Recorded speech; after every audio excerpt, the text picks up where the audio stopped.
राम राम और आप सभी को प्रणाम।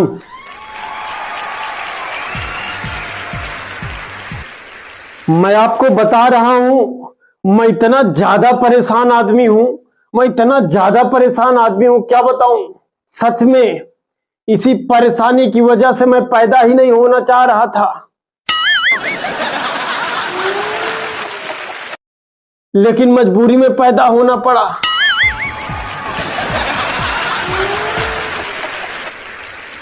क्योंकि हमारे माँ बाप माने ही नहीं जब तक हम पैदा नहीं हो गए। और भारत की सबसे बड़ी समस्या यह है कि चाहे लड़कियों की एक ही घर में क्रिकेट की टीम क्यों न तैयार हो जाए, लेकिन जब तक एक लड़का पैदा नहीं हो जाता ये लोग मानते नहीं हैं।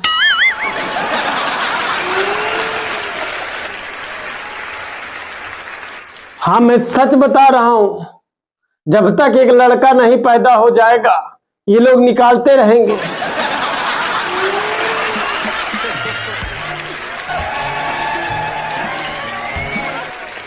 निकालना बंद नहीं करेंगे जब तक एक लड़का नहीं निकल जाएगा। मैं कसम से बता रहा हूं, अगर मैं 2 साल और रुक गया होता तो हमारे खुद के घर में हमारे पिताजी की एक आईपीएल टीम होती, और आप लोग जब पॉइंट टेबल चेक करते तो आरसीबी के बाद हमारे घर की ही टीम का नंबर होता।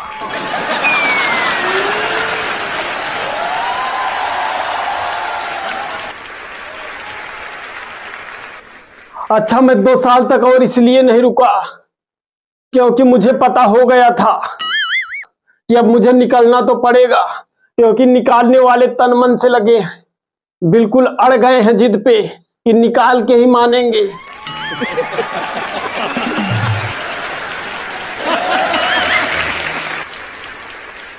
अच्छा, मैं 2 साल तक इसलिए नहीं रुका क्योंकि पता था कि मुझे निकलना तो पड़ेगा।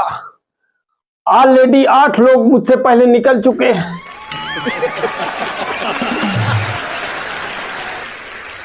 और अगर मैं ना निकला तो मेरे चक्कर में और जनसंख्या बढ़ेगी।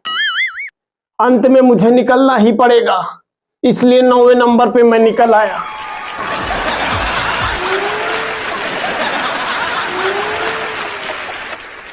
अच्छा, मुझे मेरे पिताजी बिना निकाले मुझे मानते ही ना, रुकते ही ना कभी, क्योंकि उनको खुद उनके पिताजी ने 13वें नंबर पे निकाला था।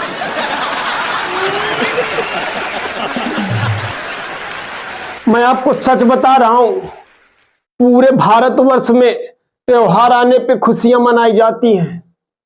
सब खुश होते हैं कि हमारे घर में रिश्तेदार आएंगे, घर में अच्छा अच्छा खाना बनेगा, लेकिन इकलौता मेरा घर है जहां मेरे पूरे घर में मातम छा जाता है रिश्तेदारों के आ जाने पे।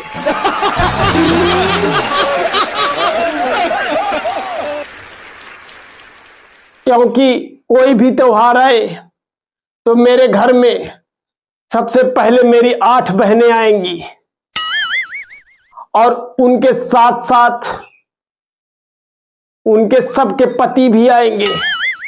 8 16 लोग हो गए, और इन 8 लोगों के 35 बच्चे हैं।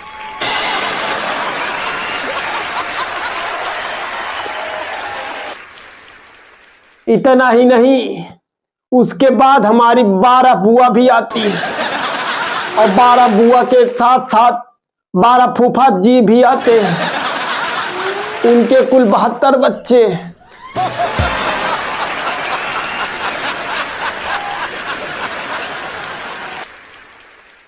हम लोग 100 का आंकड़ा रिश्तेदारों से ही पार कर लेते हैं। अब कौन हिंदुस्तानी होगा जो इतने रिश्तेदारों के आने पे खुश होगा। जाते वक्त इनको विदाइयां भी देनी पड़ती है। मैं किसी तरह इन भैंसों से अपना जीवन यापन कर रहा हूं, और इतनी फूटी किस्मत। मैंने भैंस खरीदा था, सोचा था कि ये पानी बच्चा करेगी तो मेरी भैंस बढ़ जाएगी और थोड़ा मेरा व्यापार बढ़ेगा। इसी परेशानी में और परेशानी, हर साल ये पाड़ू बच्चा करती है। एक बार भी पानी बच्चा नहीं की है।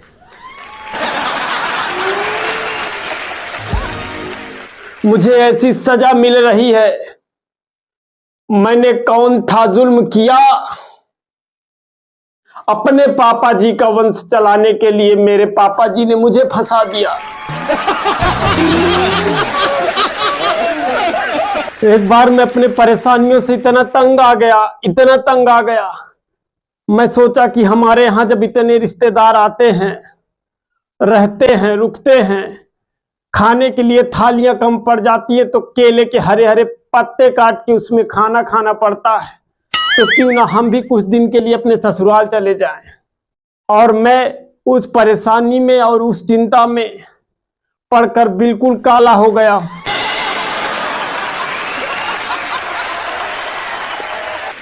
पहले मैं बहुत गोरा था, तो मैं जब गया ससुराल तो मेरी सासू माँ ने मुझको देखा, बोली बेटा तुम कुछ दिन यहीं रुक जाओ, दूध मट्ठा घी खाओ, थोड़ा सेहत वहत बन जाए तो जाना।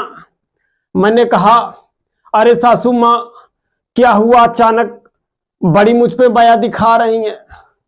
बोली दामाद जी मैं माया वया नहीं दिखा रही हूं, वो क्या है ना कि मेरी भैंसिया का पाड़ू खत्म हो गया है और तुमको देखकर मेरी भैंसिया खड़ी रहती है, आराम से दूध दे देती है।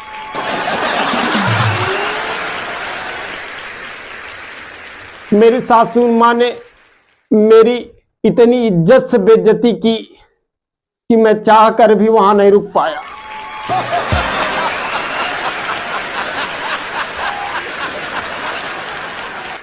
तो कैसा लगा ये वीडियो? अगर अच्छा लगा हो तो कमेंट बॉक्स में जाके कमेंट जरूर करके बताइएगा और दोस्तों तक जरूर शेयर करिएगा। अगर चैनल पे नए हैं तो चैनल को सब्सक्राइब कर लीजिएगा और सबसे पहले नोटिफिकेशन पाने के लिए घंटा का बटन जरूर दबाइएगा। मिलते हैं नए वीडियो में, तब तक के लिए जय हिंद।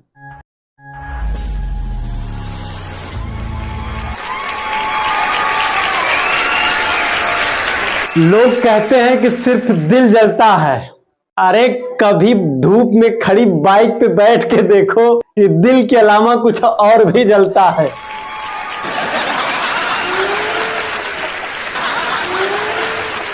नमस्कार, प्रणाम, मैं शक्ति, मजाकिया शक्ति शो में आप सबका हार्दिक स्वागत एवं अभिनंदन है।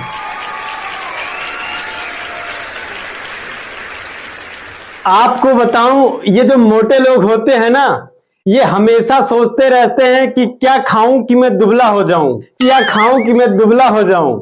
लेकिन ध्यान देना एक बात का, ये सोचते खाने का ही है।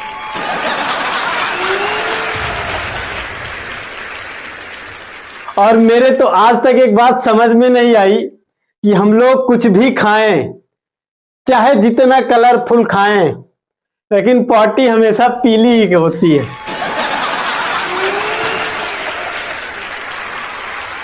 मोटापे से मुझे एक बात याद आई कि अभी 2 दिन पहले मैं डॉक्टर के पास गया था, तो वहां एक पेशेंट डॉक्टर के पास था जो मोटापे से रिलेटेड दवा लेने आया था। तो डॉक्टर ने उनको बताया कि मोटापा कम करने के लिए आपको 1 रोटी खानी होगी बस। तो वो पूछ रहा है कि डॉक्टर साहब ये जो 1 रोटी खानी है, ये खाना खाने के बाद खानी है कि खाना खाने के पहले? अच्छा, मैं कल मार्केट गया था, तो वहां मैंने सोचा कि आज हम जितनी भी दुकानें हैं, सभी दुकानों पे आज जो स्लोगन लिखा होता है, आज मैं सभी दुकानों का स्लोगन पढ़ूंगा। तो सबसे पहली जो मेरी नजर गई, एक इलेक्ट्रॉनिक्स की दुकान पे गई, तो उस पे लिखा था कि अगर आपके पास कोई फैन नहीं है तो आप मुझसे फैन ले जाएं। उसके बाद फिर मैं गया एक गोलगप्पे की दुकान पे, तो वहां जो स्लोगन लिखा था कि गोलगप्पे खाने के लिए दिल बड़ा हो या ना हो, लेकिन मुंह बड़ा होना चाहिए। उसके बाद फिर मैंने एक फल की दुकान पे गया, तो वहां जो स्लोगन लिखा था वहां स्लोगन लिखा था कि कर्म आप करिए, फल मुझसे ले जाइएगा।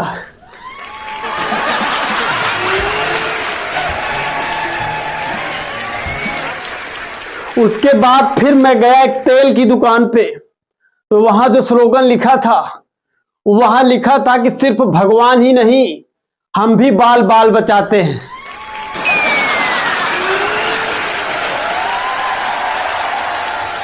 अच्छा, दुकान से मुझे याद आया कि लोग कहते हैं कि अंग्रेजी में कुछ वर्ड जो होते हैं वो साइलेंट होते हैं।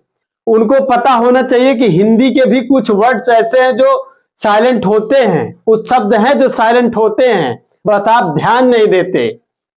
जैसे कि आप किसी दुकान पे भाव ताव कर रहे हैं, तो दुकानदार बोलता है कि हम आपको ज्यादा नहीं लगा रहे हैं, तो उसमें चूना शब्द जो होता है वो साइलेंट होता है। दुकानदार चूना लगाने की बात करता है।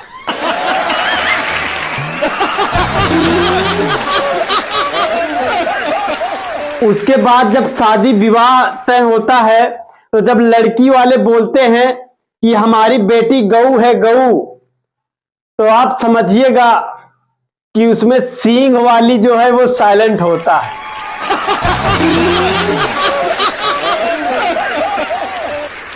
सींग वाली गऊ होती है वो।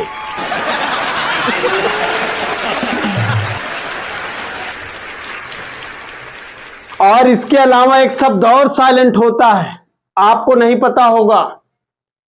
वो जब लड़की की विदाई होने लगती है, तो लड़के से कहते हैं कि ख्याल रखिएगा,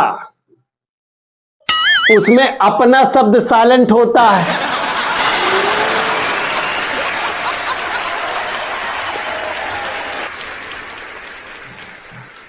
उनका मतलब होता है कि अब अपना ख्याल रखिएगा, क्योंकि सींग वाली गऊ दे दिए हम आपको।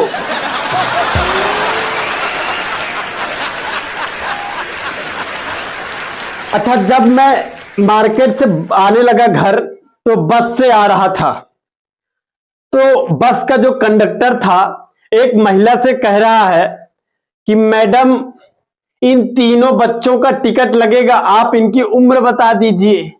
तो मैडम जी कह रही हैं कि एक की उम्र 10 साल है, दूसरे वाले की 10.5 साल है, तीसरे वाले की 11 साल है। तो कंडक्टर साहब कह रहे हैं कि मैडम जी, टिकट लीजिए या ना लीजिए, कम से कम इनके उम्र में 9-9 महीने का गैप तो कर दीजिए।